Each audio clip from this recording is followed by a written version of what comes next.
रामकृष्ण हरी.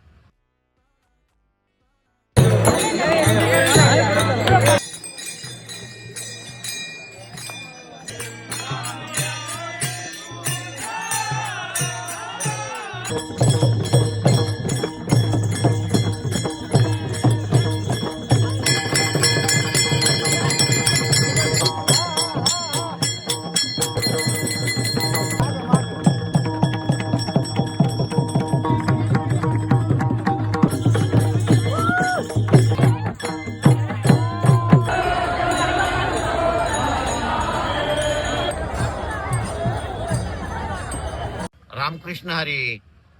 मागील या जन्मी पुण्य केले म्हणून या जन्मी आम्ही वारीची उपासना करून आम्हाला हे पुण्य लाभ झाला. वारी ही एक आयुष्यात आल्यानंतर एक वारी करावाच. ज्यांनी वारी केली त्याला मोक्ष हा चांगला मिळतो.